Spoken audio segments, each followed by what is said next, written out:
एक बार की बात है, एक अध्यापक एक संपन्न परिवार के शिष्य के साथ कहीं जा रहे थे तो उस शिष्य को कुछ मजाक सूझी, क्योंकि उसको रास्ते में किसी गरीब मजदूर के जूते दिखाई दिए। उसने अध्यापक से कहा, गुरु जी, अगर हम इन जूतों को छुपा दे तो कितना मजा आएगा। अब उसको तो मजाक सूझ रहा था, लेकिन गुरुजी ने कहा कि नहीं, गरीब इंसान के साथ इस तरह का भद्दा मजाक करना ठीक नहीं है।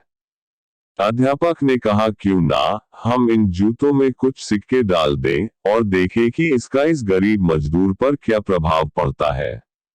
उन्होंने ऐसा ही किया और दूर खड़े हो गए। जैसे ही मजदूर अपना काम करके लौटा और उसने एक पांव अपने जूते में डाला तो उसको कुछ कठोर सा महसूस हुआ। उसने अंदर हाथ डाला तो उसको कुछ सिक्के दिखाई दिए। वह थोड़ा आश्चर्य में पड़ गया।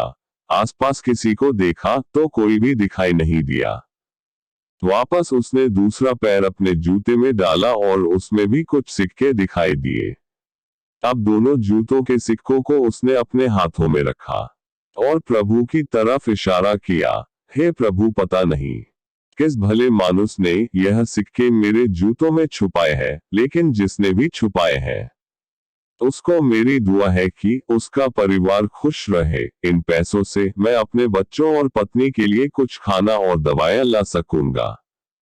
और इतना बोलकर वह चला गया। इस बात को शिष्य और अध्यापक दोनों सुन रहे थे। अब अध्यापक ने शिष्य से पूछा कि अब तुम मुझे बताओ कि तुम्हें कैसा महसूस हुआ, तुम्हारी पहले वाली मजाक या मेरा यह तरीका। तो उसने कहा कि गुरुजी, मैं आपसे क्षमा चाहता हूँ। अब मुझे समझ आ गया है कि सच्ची खुशी किस चीज में है। जब हम किसी की मजाक उड़ाते हैं तो हमें कुछ पल का आनंद मिलता है, लेकिन इससे हमें बद्दुआ मिलती है। लेकिन अगर हम किसी की मुश्किल परिस्थिति में मदद करते हैं और जिसकी भी हम मदद करते हैं उसको भी नहीं पता कि हमने उसकी मदद की है, लेकिन अंदर ही अंदर हमें पता है कि हमने उस इंसान की मदद की है। यही सच्ची खुशी है। जब हम दूसरों को खुशी देते हैं तो हमें सच्ची खुशी मिलती है। इसी तरह खुशियां बांटते रहिए, लोगों की मदद करते रहिए, दान करते रहिए, जिसके भी आप काबिल हो। जितना भी आपसे बन पड़े दान करें, लेकिन दान जरूर करें।